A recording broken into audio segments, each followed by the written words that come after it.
Oh,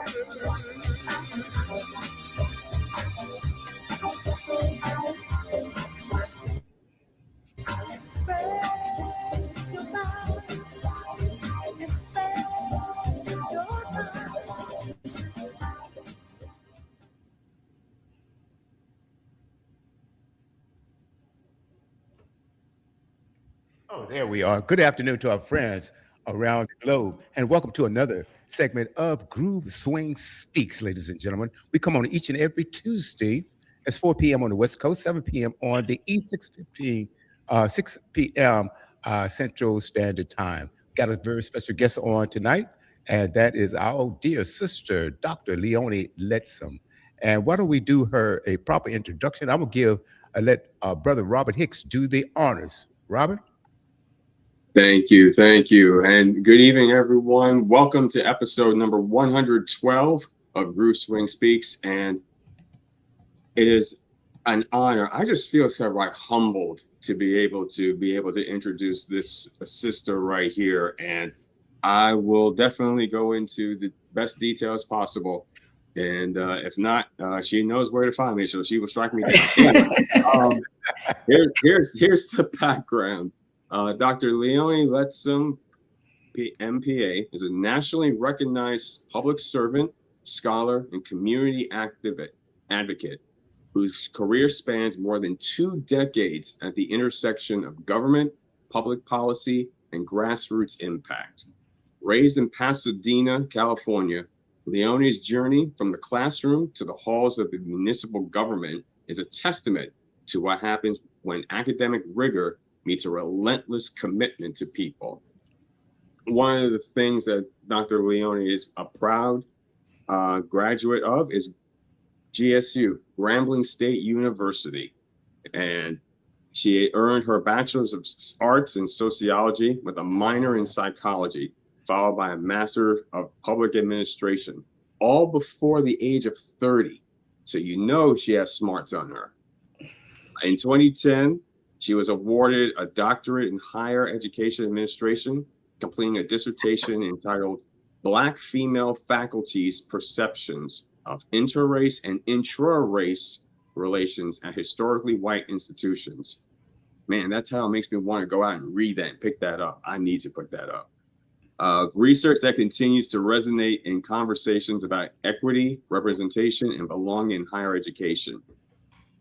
Professionally, Leone has built a distinguished career in public administration, serving as Deputy Director of Grants for the City of North Las Vegas and Federal Grants Manager for the City of Raleigh, where she directed a $72.3 million federal recovery program.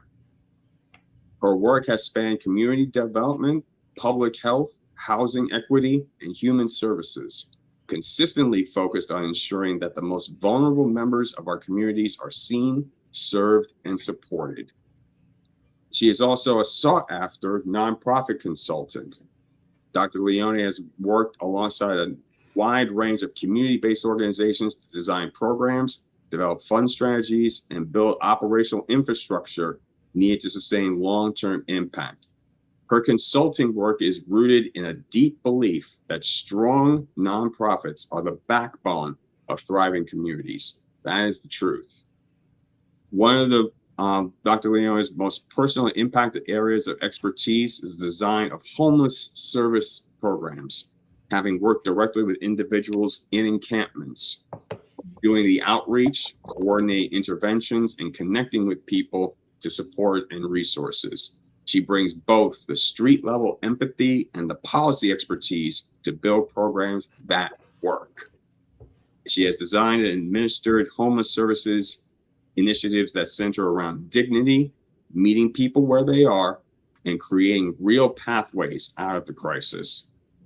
She also has served as Deputy Director of Health Services for the Economic Opportunity Board of Clark County, Nevada, overseeing 3 community health clinics to shape the Family Development Program at Urban League of Las Vegas. And I will say she is also the 9th National President of Swing Fi Swing Social Fellowship Incorporated, where she brought her signature blend of strategic vision and servant leadership to a national stage. And for one, I can tell just by her work in the organization itself when she was national president was phenomenal. And it only continues to grow from there. She is passionate about passionate advocate for African American women in higher education, for equitable access to public resources, and for the kind of leadership that shows up in the community, at the table, and on the ground. She brings warmth, wit, and hard-won wisdom to every conversation, and she's not afraid to tell the truth about the challenges and triumphs of building a life of service to others. She's also a very amazing person where it comes down to being a model for Black women in all communities and something to strive for. If you want to see the model, here she is right here. May I introduce to you the one and only Dr. Leone Lettsome. Hello, hello, hello. Well, thank you for that wonderful introduction. I'm truly humbled. There's a lot to unpack there. Give respect where respect is due. Thank you. And welcome to the set, my dear Thank you for sister. having me. I think we spoke when we had the station was in Southern California. We're going back, what, 5, 6 years ago, maybe? And we had a program called Groove Talk Radio. And I was introduced to you by our groove brother, T. Air Van Meter. Unfortunately, he can't make it today. There's a 3-hour gap. Yes. You know the difference. You grew up in Pasadena. And hopefully, Nikhaya, Sister Yes. Nikhaya Watson will join us as well. So thank you. There's a lot to unpack. I read through your bio myself, and it is quite impressive. And I want to ask you, where did this journey start? Well, I read that it started in the classroom, but where did that motivation, that fire come from even before then? What drove you? I'd probably say it's just a passion for serving people. I think it started probably when I was about 7 years old and I saw my first homeless person living on the street. Being that I'm a Gen Xer, I was a latchkey kid and I would have to come home by myself. And, many Gen Xers know that story about having to kind of take care of yourself. So I was walking home one day, saw someone on, kind of on the ground with no home, holding a sign stating that they needed food. And I remember not having money in that moment, but I was like, oh, I can at least make something for this person to eat. So I ran home, made what I could, and then brought it back to them at 7. At 7. Wow. And I remember thinking that people shouldn't be without family. They shouldn't be without housing. They shouldn't be without resources. And I think that was probably the seed that planted everything for me, although I didn't know that my journey would be what it is now. It's quite extensive and quite impressive. And not only have you done the desk work, behind the scenes work, but you've also gone out in the field, because I've read something in there that you have worked directly with people that have been unhoused or that don't have anywhere to live. Typically, when I operate programs and projects, I like to not only design the program from a policy perspective, but also ensure that the programs are effective by being kind of a grassroots advocate and being the boots on the ground person. So I may design a program, structure it, and then I'm also going to be part of the team that's implementing it. Mm-hmm. I read also that Director of Grants for the City of North Las Vegas and Federal Grants Manager for the City of Raleigh, where you directed $72.3 million a federal recovery program. So your grant writing started where? How did you train to write grants? Because that's a skill in itself. Yeah, I don't even know that you can really train. I feel like I fell into it. Initially, when I graduated from Grambling with my master's degree, I thought I was just going to become an executive director of a nonprofit organization. Actually, that was my ultimate goal.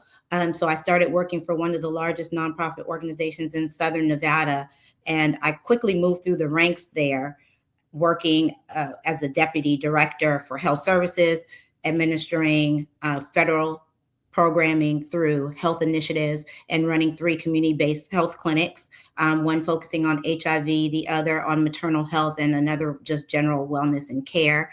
And that organization had been in the community for about 50 years. And due to some, not necessarily malfeasance, but just some fiscal mismanagement with grants, the organization in its entirety went defunct. And I remember thinking in that moment that we need nonprofit organizations that are strong, that have the capacity, that have the ability to sustain programming in the community, because local government can't do it by themselves. And so when I had the opportunity to go work for the city of North Las Vegas, I kind of did a deep dive into understanding grants from the other perspective, not just receiving grants, but how federal grants are administered and the Code of Federal Regulations and uniform guidance. And I just dove into it. And so that's kind of how I became familiar with federal grant programs and grants as a whole. And from there, I just started working with nonprofit organizations to kind of strengthen them. Great, great. Before I toss it back to Robert, I want to ask one other question, then when I'll come back. Have you seen the fruits of your labor, and how has that impacted you? As far, I would say that I do, as far as the individuals that I work with in these organizations, I can tell that, through my work, that programs have been developed. There's been housing, youth housing programs that were developed in the community that I lived in before, one that's still there now, the Shannon West Homeless Youth Center, which was created with me and a cohort of individuals who worked in other municipalities. So I noticed it with the individuals that I've worked with to create programming and to strengthen organizations internally. And I guess to some degree, some of the things that happened with Swing during my tenure as president as well. Okay. And I want to say something to our audience. If you like the program, we're on LinkedIn, we're on YouTube, Facebook, obviously, and also Instagram, as well as the app. If you don't have the app, you're missing a treat. You can go to your Apple App Store and download Studio W. The same with Google. If you have an Android device or Google device, or Android device rather, Studio W. It's just that simple. The website is Studio W. .buzz, studiow.buzz. And these are programs that we need to hear. And the type of work that you do is to be applauded, my sister. Robert. Absolutely. Thank you. Thank you. And one of the things that you also, when you mentioned that you have a lot of, it shows your street empathy for the people. You really care about the people who you interact with, which is an amazing thing. And one of the things I noticed that one of the topics that we were talking about was about homelessness, and I did a little bit of quick research and understanding within a 2024 study.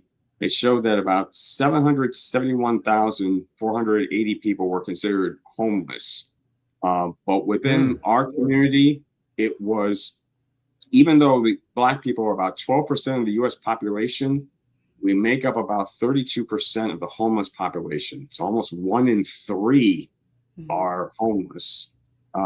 What would you say is a great way to be able to make sure that we become more effective in being able to address the items of homelessness wherever we are in our communities? And how can we basically, how can we able to battle this and be able to reduce the number? Well, I think that question is extremely layered because there are multiple variables that contribute to a person being homeless. Now we can look at it from a cultural aspect, or we can just look at it from an environmental factor, the environmental factors that impact homelessness today. So if we look at it from a cultural factor, we know that other cultures, and particularly of the diaspora, their families stay together. So they contribute resources to one household. I think being an African American, we've become very individualistic. So families don't live together like that anymore. And so a lot of that is contributing to, in the fact that, a living wage, people aren't being paid a living wage. I know at one point the stat said that in order for a person to live off of minimum wage, it would probably take 3 people living off of minimum wage in one household to be able to pay what the average monthly rental rate is currently. So there's already disparity there, right? And so Right. we know that we have to pull together our resources, or we have to make sure that there's a more livable wage for people to be able to pay rent and just be able to sustain themselves. Because when you talk about the resources that are necessary for someone to thrive or survive, you're talking about housing, you're talking about food, and you're talking about hopefully sometimes transportation. But when you're living in a rural area, then transportation becomes another quagmire where it's challenging to get around. And if you're just working a minimum wage job, then you may not have the resources to pay for that type of transportation, or to even pay for an Uber on a daily basis to get back and forth to work. So I think, first of all, pooling resources together. If families can stay together as long as possible, that they stay together, that we create affordable housing units, and housing units that are sustainable, and also create a pathway for people to acquire employment that goes beyond minimum wage. Yes, I do agree. But I remember hearing, I believe it was another radio personality was saying that time to bring everybody back home, and that way, that's the ability to be able to bring in all of our resources together and help each other out. So definitely, that was a great word. Thank you, Sister Doctor. I know I use that term a lot, but they definitely putting the respect on a sister. Absolutely. Okay. My next I question is, appreciate it. you're welcome. Now, in your bio, it says that you're originally from Pasadena, California. And you mentioned a little bit about your life and growing up. And now, as you go from California to Nevada to North Carolina in that pathway, or how did Well, that go? no.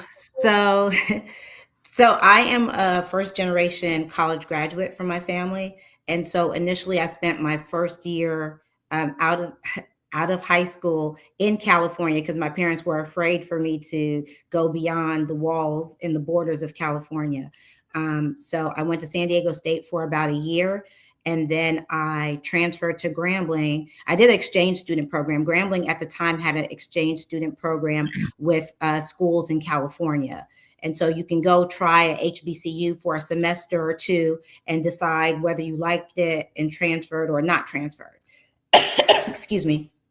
So I convinced my parents to let me try Grambling for a semester, and they agreed, thinking that I would only be there a semester. And as soon as I hit the yard, so to speak, I knew I wasn't coming back.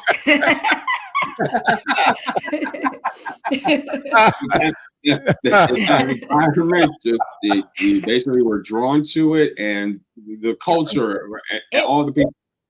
Go It was ahead. the culture I was looking for. I had primarily attended schools where I was always the minority, and I took a lot of AP and college prep classes where probably there was only one or two people who looked like me who were in the classroom. Excuse me. And I knew that I wanted a different college experience. And so when I had the opportunity to go to Grambling, I took the opportunity, and I saw so many people who looked like me, but who had different experiences. And understanding that we weren't a monolith, I think, was inspiring to me. And it wanted me to dive more into that aspect of the lived Black experience. Mhm. Exactly. Wow. Thank you for that. And so, anybody out there who is considering an HBCU, give it a shot. You know, one, because of the sense of the experience that you will receive. Two, you also would be able to be a part of a really strong community. Now, I didn't go to a HBCU myself, but I've been around various different campus HBCUs and understanding the real camaraderie amongst the students as a whole, and just the vibe of the schools as well. And they also focus on higher education, because we do have a lot of professionals who do graduate from HBCUs. And that's what's important as well. So thank you. Well, I think particularly because I was coming from California, which is in and of itself an extremely diverse space. Um, I needed that experience. I'm West Indian. My mom is from Belize and my dad's from St. Thomas. So although I did have an opportunity to experience the Afro-Caribbean, Latin Caribbean, diaspora, I still needed that African American Mhm. experience, and I needed some grounding in that because I don't think that I would have had the type of appreciation that I do for the type of work that I do now had I hadn't had that experience. Absolutely. I've always been a fan of Grambling myself. I went to an HBCU. I went to Virginia Union University, and I was a music major. And uh, I played in the marching band, the classical band, the jazz band, and I just love Grambling. Never had a chance to step foot on that campus yet, but I absolutely love it. I love the marching band there. I can understand this experience, coming from your background and coming to Grambling. I wouldn't have left. I wouldn't have gone back either. I could see you staying there. I understand that. And I noticed that I read something also that you received your doctorate in higher education administration, completing a dissertation. And I really want to untie this, right? Title: Mhm. Black Females Faculty Perceptions of Inter-Race and Intra Race Relationship at Historically White Institutions. Unpack that for us a little bit. What drove you to write that, and what were you thinking when you wrote that, or when you did that dissertation, rather? Well, I think it was the juxtaposition of my experience attending San Diego State and then my contrasting experience attending an HBCU. So I wanted to explore the lived experiences of Black women attending historically what I people call them PWIs, but I refer to them as historically white institutions because I look primarily at Ivy League institutions. Hmm. Um, and I interviewed individuals who not only attended Ivy League institutions, but also were faculty members there, to gauge their experience and what the on-campus culture experience was for them as faculty members and or students. And I noticed also we talked about this when Robert gave you that introduction, uh, and how you recovered $72.3 million. What was that all about, and whether that money, after when the money was recovered, what was the money used for? Well, it it's called the recovery fund Ah, because okay. yes, yes, because it was funding that was issued to various communities to help mitigate the effects of COVID, and Mhm. the city of Raleigh received $72.3 million. And at the Okay. time, I was not working for the city of Raleigh. I was actually recruited to operate that program. I was working for the state, running their HIV hop. It's a housing program for people with HIV across the state, in all 100 counties. I was running that program for the state, and a recruiter, which I didn't even know people did, a recruiter reached out to me and asked if I would be interested in helping the city of Raleigh get this program up and running. And they told me the amount of money it was and what some of the objectives were. And so I looked into it and I saw that one of the primary objectives was to make sure that historically marginalized communities didn't miss out on this funding. And Mhm. so as soon as I saw that, I was like, okay, this is my calling to transition in this direction to ensure that this funding is spent appropriately. And so I started working for the city of Raleigh and developed the policies and programs for the city of Raleigh around that particular program, designed some additional programming Mhm. that would utilize that funding. I designed a capacity building program for nonprofit organizations because, again, that's one of my passions, so that smaller nonprofit organizations who wouldn't historically receive federal funding could build the capacity to receive the federal funding and operate it in a manner that would be acceptable to the federal government and within a compliance standard that would allow them to continue to receive federal funding. Mhm. Now, with the money that you recover, or the money that you write the grants for, the money that comes in, how does that affect the families directly? Is it in like maybe after school programs? Is it like maybe further education? Does it go to these homeless people or these people unhoused people? Does it go to them directly, or are these programs that can help them maybe get a better education or get a better job? How does it affect them directly? Well, it depends. Um, Typically, there is an umbrella, a tiered umbrella of different types of programs that can be designed and that the funding could be utilized for. So it all depends on the alignment with the strategic plan for the municipality that's receiving the funding. So if homelessness is a initiative for the city, then more than likely funding will be targeted towards homelessness. If housing is Mhm. an initiative, then they'll look at developing affordable housing or some type of subsidized housing that the money could be used for. If Mhm. youth programs are that, then they'll create youth service programs or fund youth service programs, existing youth service programs with the funding. In this instance, some money did go to departments to stand up some of the existing programs. We had to, of course, design programs to help target and mitigate some of the effects of COVID. And what they thought was the biggest impact was the economy and small businesses. So we did a Mhm. lot of small business programming, creating outlets to help strengthen small businesses so that they wouldn't feel the impact of COVID. So that was we did some outdoor eateries so people could still have patronage and people could sit outside and they didn't have to worry about sitting inside. We did some small grants to small businesses and nonprofit organizations. We did do some homeless service activities. And there was just a myriad of programs because if we didn't spend the money, we were going to end up giving it back. I Um, see. Right, right. Doctor, our doctor sister Miltrain Brody Newell was on last week, and mhm. her work is similar to you. Do you, both of you, do you collaborate? Do you talk together? Do you work together on any capacity at all? I've met her a couple of times, but we haven't worked together in any capacity as far as creating programs or implementing a grant program. Yeah. Well, she was on, and like you, it was excellent. It was a great experience having her on because to know that you ladies are out there doing the footwork, a lot of work that other people don't do. A lot of people they'll get the education or get the job, and they don't give back like to the capacity or to the degree that you are, like selflessly.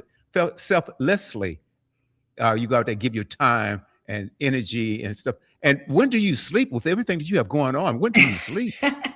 I'm a night owl, so maybe like 3 o'clock in the morning. Yeah, you might find me Oh, sleeping at that's three great. o'clock. So don't call me between 7 and 9 because I'm probably still sleeping. I understand. I understand. Robert, what do you have? Absolutely. One of the other things that you were mentioned about nonprofit organizations, in a sense of it was when you had worked with your because you are basically a consultant. How did you become a consultant with a lot of the with nonprofit organizations? Initially, it started, I was doing consulting for the federal government, reviewing various grants that they were issuing to the community. So I do grant reviews for them and Mm, an analysis of grants through various federal departments. And from there, because of the quality of the applications that I read at times, I saw that there was a need to expand my consulting services and actually offer services to nonprofit organizations, not only just to strengthen their grant applications, but to strengthen their capacity to run programming that would be funded through grant. So that's kind of how I got into that. And from there, lots of swings and grooves have reached out to me and asked me for assistance and consulting assistance, and that's kind of how it happened. Excellent. But also knowing that you had worked with being the director of the federal recovery program, where you're a lady that definitely knows how to organize, obtain, and manage money in the right manners.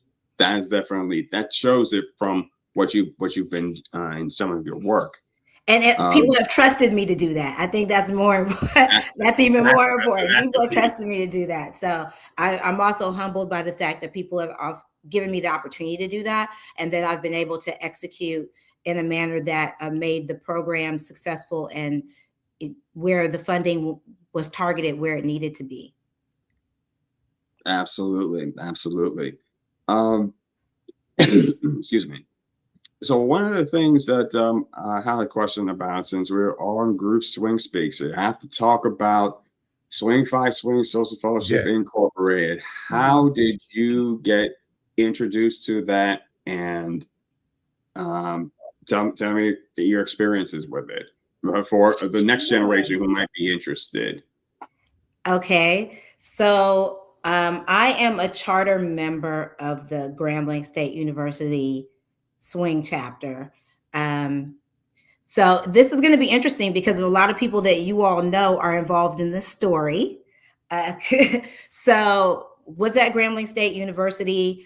There were only grooves on the campus. A gentleman named Third Eye was on campus. A couple of Hmm. other people that are well known throughout the fellowship, and Tier. Dear. Yeah. Yeah, Tier, who just happened to be my best friend at the time when I was at Grambling State University, by the way. Very cool. Yeah. So they told me a couple times about, swing and how they have a sister organization, and I might want to consider it. But and I don't want to age myself, but I'm going to have to say the internet wasn't really popular. People, I didn't have an email address. There were a whole bunch of factors going on. So I was like, swing, you guys just made it up. I know there's groove, but I never really heard of swing. Coming from the West Coast, I really wasn't as familiar with D9 organizations or social fellowships. Again, I'm the first generation to graduate from college out of my family. So it wasn't something that was prevalent in my family or that I was aware of.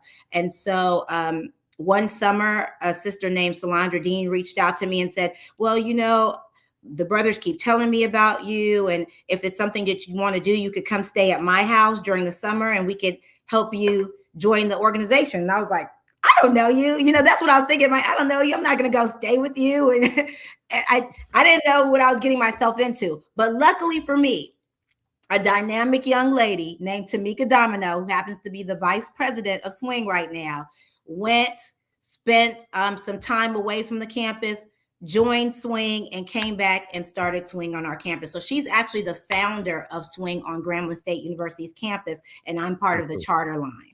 Yes. That's pretty cool, man. That's pretty cool. That Uh, it- that is amazing. That is amazing. Shout out to Tamika. Definitely, and Yeah. you definitely. It's also very important because whenever you're the charter line of at a school, that means a lot because you set the foundation for everybody else to come afterwards. Right. So I came into the organization with 7 other dynamic young ladies. So we're a line of 8. Um, mhm. and our name is And the Emmy Goes To, because we were highly dramatic, if you will. Yeah. A great bunch of ladies, though. Very dynamic group of ladies who are doing some fabulous things in the community. So What number were you on the line? I was number 7. I am a number 7, I should say. Wow. Okay. Yeah. So my line sisters are a lot shorter. I know I don't look that tall, but there's some shorties. That's okay. That's okay. It says you're a past national president and you currently sit on the national board of directors. So That's you're correct. still very much active and involved in that. Uh, Let me ask you, uh, the ninth president, let's see, ninth president of past Swing, where she brought a signature blend of strategic vision and servant leadership on stage. Overall, and I'm sure you met many swings throughout your career. Uh, how has swing impacted your life? Well, I think swing has greatly impacted my life. It gave me it gave me more of a focus. I think career Mhm. wise, just the tenets and the things of that nature that swing puts before us to either internalize or do what we will with, I think helped to further shape what I knew my direction was in life, right? To me, it was just divine alignment. Um, I looked at other organizations on campus who kind of gave people an identity to be. And I saw people kind of changing their persona to join those organizations. And when I looked at swing, it to me it was already a reflection of who I was as a woman and who I plan to just continue to evolve into being. And so I think in that regard, it's just kind of helped fine tune what I was going to do and where I was going to go in the trajectory of my life. Mhm. Um, I know I stated earlier on that I wanted to be the president or CEO of nonprofit organization. Did I know it was going to be Swing? No, but Swing did help me meet that goal. Right, I did become that for Swing, and I was very blessed to be able to bring my knowledge, skills, and uh, technical abilities to Swing to help further her history and her life. So. Mhm. I see that you are a sought after nonprofit consultant. How do people know about you? How do they? I mean, it has to be more than word of mouth. We do have internet today, so I'm sure that's the way of getting it out. I, But how do Yeah, people right reach now it you? is word of mouth. It's essentially word of Hmm. mouth, Oh, and okay. I get a lot of people telling a lot of people, but I'm only one person, and I don't run my business with anyone else. And so at this point, I'm really considering, like, when people present ideas and projects to me, I'm even at a point where sometimes I have to turn down some projects, and so again, it's a passion of mine, so it's not what I plan to do consistently full time. I'm doing Mhm, it because I'm trying to help smaller businesses and nonprofit organizations be successful.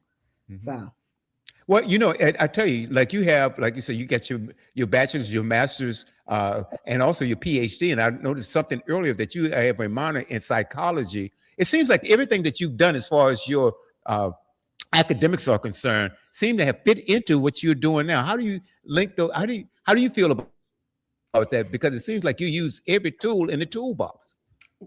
divine alignment. It's definitely divine alignment. I feel like there's this aspect of who I am that's deeply spiritual, and I Hmm. feel Mm, that the universe will outline what you're supposed to do. You just have to pay attention. Hmm. Even when I started working for the nonprofit, I remember calling my mom. Okay, so because I really hadn't had a history working for nonprofit organizations, my first job was working for it was still the Economic Opportunity Board, but it was their Head Start program.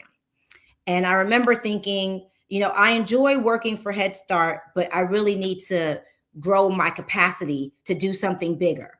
And then the same organization, the Economic Opportunity Board, had a job advertisement out, and it was for the Deputy Director of Health Services. And when I read the job announcement, it was like someone took everything that I had done and everything that I wanted to do and put it into a job announcement. And I remember calling my mom and saying, Mom, I like did someone pray over me really hard when I was a baby or something like that? Because I this thing that's happening, unfolding in my life right now is just amazing to me. And she was like, yeah, well, your grandma did pray, or she prayed a lot over you when you were younger. And I was like, okay, Mhm. well, maybe that's it. But then I had a series of what I call mystical experiences since that time that just Mm. lets me know that when you're moving how God has designed for you to move, though everything will be in alignment and it will be the story of your life, right? Mm. Mhm. Um, so that's kind of how I see it. That's probably why you're reading it like that, because that's really how it's unfolded. I Right. just follow what I'm ordained to do. No, right. Hey, that is so cool. I remember when I started this radio station, I had no idea what I was doing. We're going back by some 13 years, 12, 13 years now. Mhm, And I'm saying, Lord, I don't know what I'm doing here. mhm, And so everything seemed to have fallen in place, with the music, the talk. the talk Mhm. shows like we have in here now, and things of that nature. And it's really has been a blessing. Give us a feel. Let me rephrase that. I'm sure you have some stories where someone has come back to you and say, Leone, you helped change my life. I'm sure of that. Absolutely. Hey, give us So a couple of I can those. tell you one. Uh, so Please. so I left the city of North Las Vegas because I felt like I hit a glass ceiling. I was doing what I was doing, and I was doing it impeccably, and I had my network was amazing. So much so that nobody thought I was going to leave Las Vegas. Even, to this day, people are still like, "You really left Vegas?" Yes, I really did. Because Raleigh was calling me.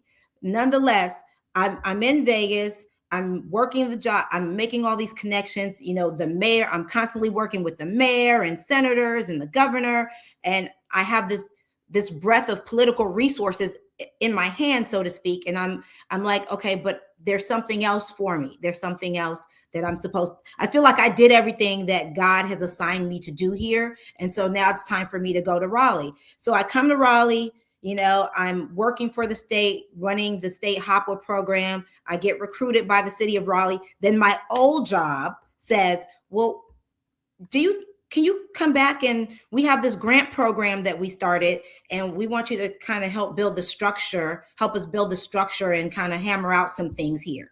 And so against my better judgment, I said, okay, I'm loyal to a certain degree. Let me go back and help. So I get there, and my second day there, one of the young ladies who's in this newly formed department says in the staff meeting, she's like, I don't know if you remember me, but you impacted my life.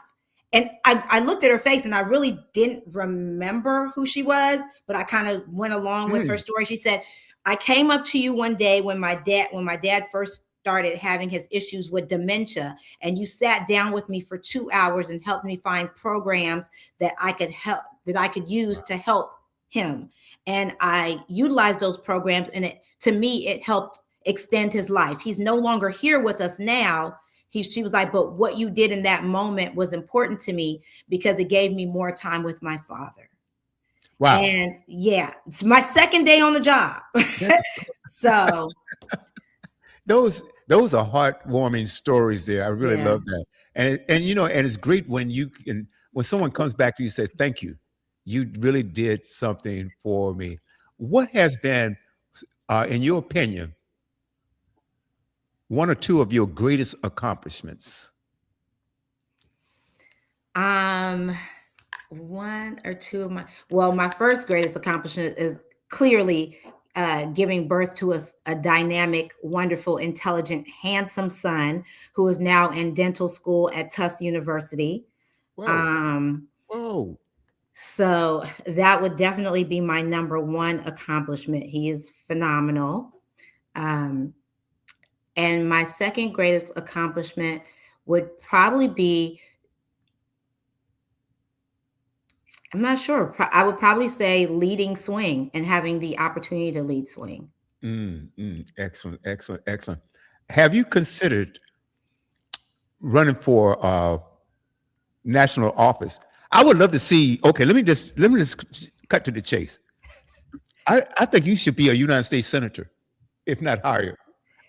Have you ever thought about politics? Have you thought about doing something like that? You'd be the 10th person who's told me that. The person who consistently says that to me is a fellowman named we called him affectionately Kunta, but his name is Cedric Fuller, and he always says that to me. Mm-hmm. Yeah, because a lot of our congressmen and women and senators, they're in it to get a paycheck. Okay, they say, well, I can get $175,000 a year and do hardly anything. But you seem like somebody that will hit the ground running, coming out there. You have an idea what needs to be done, and we will campaign for you. We would definitely campaign for you. I will consider that. Just a thought. Okay. I will consider it. But I think that this government needs more people like you that are not in it for themselves, and they go out of their way to make sure that everybody else is okay. Robert? Yes, absolutely. I would probably say The one thing that you definitely are is personable in the sense of the way that you come across with people. Your heart, your no nonsense when it comes down to doing business, but it also That's true. resonates as well with your personality as well. Um, how do you think that? And you said is that also in the sense of divine alignment, using the gift that you have to be able to help others? I think so. I think part of I used to always say, and I don't say it as much now because I don't have a lot of conversations about spirituality. I used to say that I felt like part of our purpose here as humans is to assist each other, to make the world a happier place without tainting the happiness of others. Um, Mm. and so yeah, I can be a little hard nosed at times, and at times it makes. I also say people either really love me or they really don't like me. There's no in between, for me. They love me or they don't, and Right. sometimes they can't decide which one it is. But I I feel like I'm consistent, and yeah, I am no nonsense, but I'm direct. But it's coming from a loving place because I want the best for people, I want the best for our world, and I want the best for the community. Absolutely. And you are, as you living in Raleigh, North Carolina, are you also that you're involved with the Raleigh graduate chapter of Swing in that area? Yes, Raleigh. Okay. Okay. Wow. This is so cool, man. This is really cool. Absolutely. I love it. Yes. Because Yeah, well, also, I actually Sister, just joined the Raleigh graduate chapter last year. fantastic, fantastic. It's important to be able to, for our sisters and brother and family out there, to make sure that you take a look and find a local chapter wherever you are to be able to build a bond together, but also at the same time, you want to be able to show them the impact that we all have within the communities. And Yeah. speaking of which, wanted to shout out to uh, Sister Tiffany Hilliard says that she says hello. She couldn't be on the show this evening, but she sends her Hola, love. sis. Yeah. Yes. And also, we want to say, sending our love to our executive producer who keeps us all in line, uh, Sister Rock. Rob. Without her, I don't think that any of this is possible. Um, we are deeply indebted to her, and we definitely love what she does. It helps out, and we just want to send our gratitude. That's what it is. The gratitude Yeah. that we have, especially, and also the idea of her attitude as well, a positive attitude when it comes down to helping each and every one of us. Yeah. Big Ola to rock. Yeah. Rock Yes. is outstanding. She's amazing. I have yet to meet her in person, Oh, but really? Okay. yeah, Hmm. we'll talk once or twice a week as it's almost I already know her. She does keep us together. And Robert, you're so correct.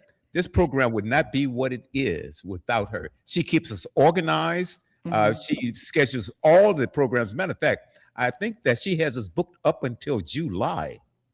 That She's is just phenomenal. amazing, amazing. And then I found out now, Nakaya Watts, she said she may join. We knew that Tiffany I couldn't be here. And today is Tanisha's mother's birthday. So we knew that. And so I was trying to beg Rock, I was trying to goad her into coming on because she's a great speaker as well. She says, no, she like staying behind the scenes, staying behind the scenes. And like I said, which leads to my next question for you. Mhm. Rock is very well organized, and you seem to be. I don't think you could be as successful as you are without being organized. What do you have to say about that? Blame it on my OCD. That's the way I use it. No, you are organized. I admire that. I struggle with that sometimes. When I get organized, when I sit down and organize myself, I perform better. And Mhm. there's something to say about being organized. How do you say that your organizational skills and being organized, how that has helped you be successful? Can you kind of speak on that a little bit? Um, Because my mind naturally is thinking about a million things at the same time, I have to be. Uh, I yes. carry around a notebook. I used to carry around Post-its, and I would write down, like every time I had a thought in my head, I would write down what I needed to do or a list of Mhm. things that I needed to accomplish. And every time I would accomplish it, I would kind of like check the boxes, and then it felt good to like crumple up the Post-it and throw it away once I completed the task. But that has evolved into like this notebook that I always carry with me. It's in my vehicle. So as soon as the thought comes in or something that I need to do, I'm constantly making a list of things that I need to accomplish. At the end of the day, I make a list for the next day.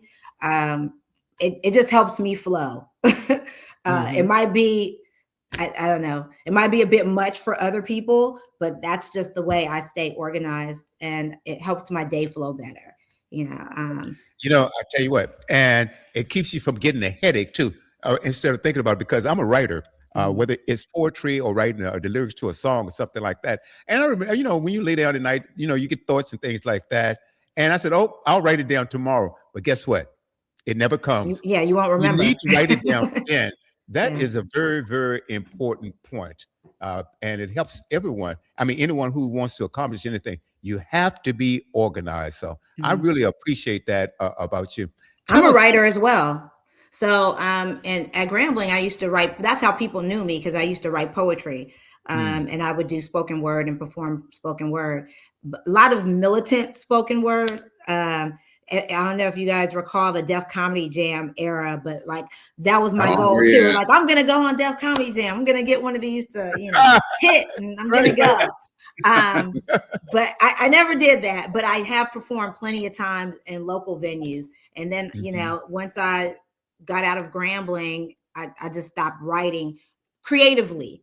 I do more technical writing now, so that you'll find my creative writing style more in my grant writing and my policy writing and things of that nature. mhm, mhm, mhm. And what are some things that we talked a lot about?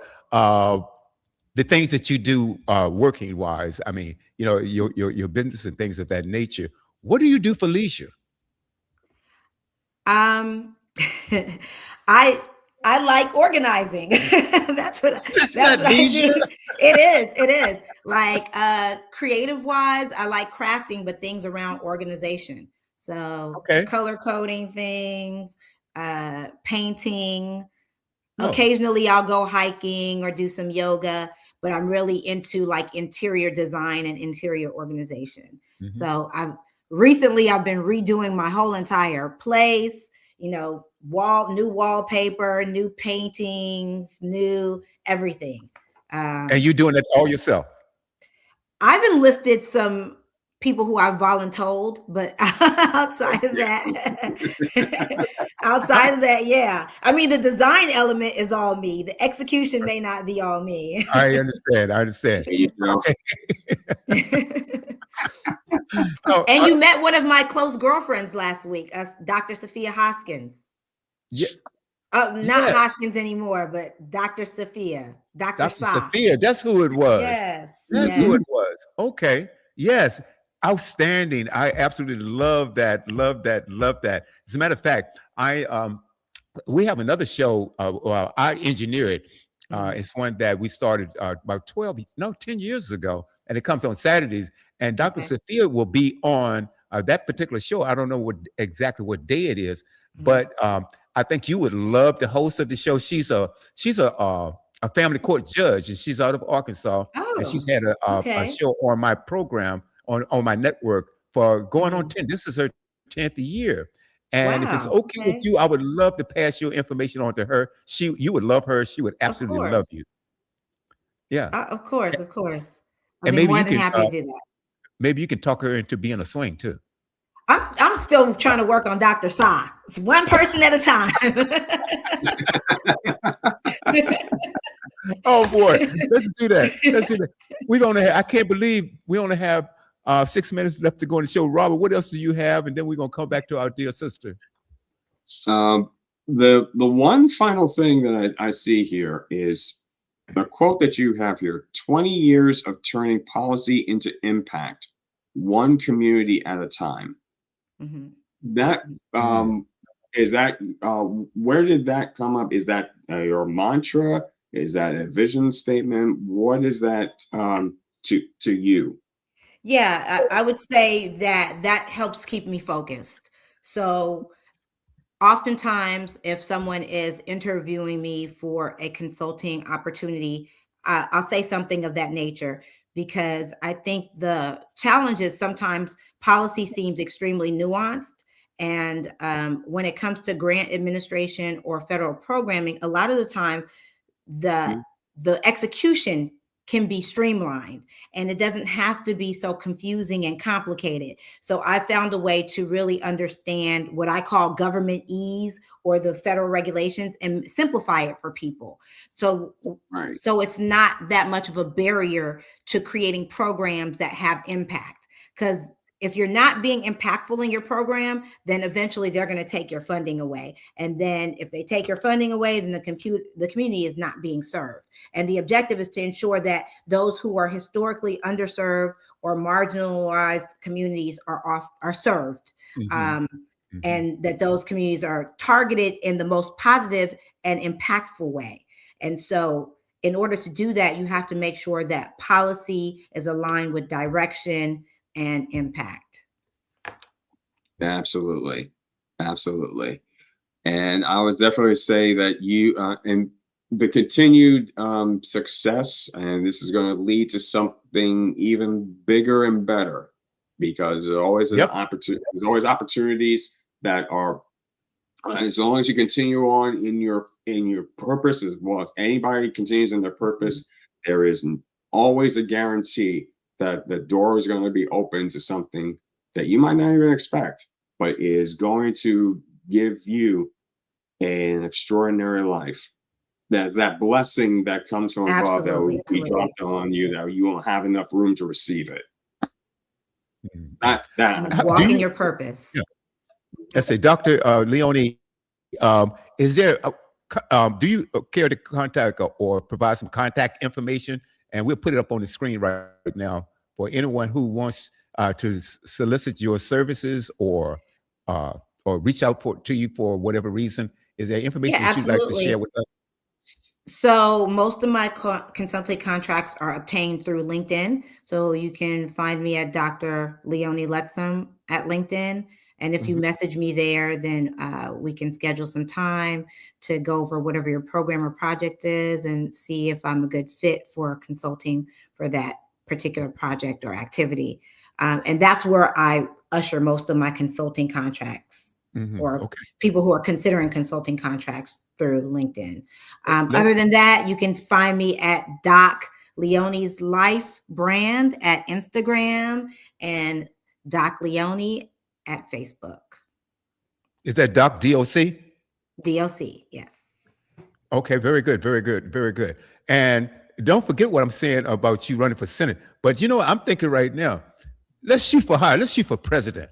That sounds really good to me. I'm good. I'm good on that. Let me work on councilwoman, mayor, then we could Uh, see.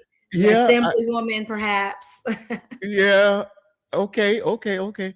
I still think that you could shoot for the moon right now. I mean, I'm just saying. I'm just saying because I love your uh, the way you detail and you plan out. You have a plan. You've been successful. Let me put this information up right now. Ladies and gentlemen, let's see. What do you have? Doc Leone's Life on IG Hmm. Hmm. or Leone Lettsome on Facebook as well. That's on Instagram and Facebook, ladies and gentlemen, and LinkedIn. I'll put the LinkedIn information up right now again. But would love to see you on the national scene. I understand you can. I understand that you're organized and it takes time to do things right there. But I believe that you're ready now because I look at what we have now, and I Hmm. look at the expertise and the brilliance that you go about your business. Yeah, I think just one man's opinion. Okay, that's just my opinion. I appreciate it. I appreciate Okay, it. we have 1 minute left to go. Would you please Okay, so share can with I? us? Yes, I just want to say I would be remiss if I didn't give a shout out to my brother who I love dearly. He's one of my closest friends too. Fellowman Ahmad McDougall, who is the president of Groove Fi Groove. That is one of my close friends as Yes, well. So Ahmad, I'd be remiss if I didn't mention you. So I love you, brother. we do too. Outstanding, outstanding leader. There's no question about it. Outstanding. I've had the pleasure of meeting him, and Mhm. he's been great. He's been supportive of the station. As a matter of fact, we post weekly on the Groove Swing Speaks Facebook page, about upcoming shows of that nature. Wow. One last thing. Let's say we're out of time, but I want you to please answer this or please comment on this. Is there anything you would like to share with our global audience that we failed to ask you? Um, Nothing that I can think of off the top of my head. I do want to emphasize the importance of mentorship and ensuring that whatever knowledge and skills and abilities you have, that you take someone who is of the next generation under your wing and kind of mentor them so that we can really have the next generation who are empowered and feel that they can accomplish, what more than what you're doing. Because we don't want them to be like us. We want them to be better than us. So I think just if I could pass anything on to anyone, is just make sure that we're always keeping mentorship at the forefront of our minds and all the things that we do. Outstanding, outstanding. And with that, Dr. Leone, it's been an absolute pleasure. I hope you come back, and I will pass your information on to our Saturday morning host. And we also have a talk show on Sundays, and perhaps you'll get it. We would like to have you invite you there as well. So thank you. It's been an Oh, absolute pleasure. and Robert, you're about to I say. just had one other thing as well, because um, this is also provided for us. This is the Dr. Gwen K. Newsom Foundation for Mental Wellness in Raleigh, North Carolina. This is an event that's going to be officially launching this coming Saturday, March 28th, 2026, from 10 a.m. to 1 p.m. at the Christian Faith Baptist Church. And this is, I'll put the information up here as well. But this is going to be a regional initiative dedicated to expanding across for mental health resources, increasing education, and advocating for culturally competent care. This is an event that's be followed by a community health fair with mobile wellness buses and local organizations provide mental health resources. And it's led by Swing Social Fellowship Incorporated. Of the 5 North Carolina chapters will be equipped to serve as community advocates for suicide prevention and mental wellness. So once again, is this Saturday, March 28th, 2026, 10 a.m. to 1 p.m. at the Christian Faith Baptist Church in, I say it's in Raleigh, North Carolina. So I will put this information up here as well. Okay. So that you have an opportunity to come out, meet some of the sisters, but also being able to make sure that you become better in your mind as well as all over your entire wellness as well. Okay. Dr. Absolutely. Leone, thank you so much. Anything else you want to share with us before we exit? Health is wealth. Health is wealth. I love that. I love that. Thank you so much, my dear sister, for coming on. And Brother Robert, brilliant as always. Thank you so much, my friend. Always a pleasure. Guys, I want to say thank you. Another epic episode of Groove Swing Speaks. Come back and check us out next Tuesday, 4 p.m. on the West, 7 p.m. on the East, 6 p.m. Central Standard Time. In the meantime, enjoy your Tuesday.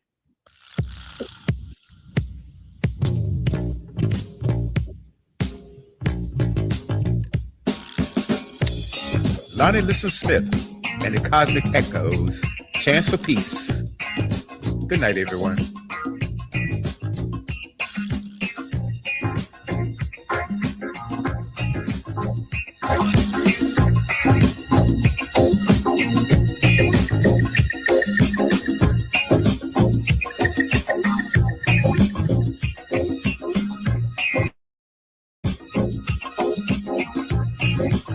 Give peace a chance and see what happens. We have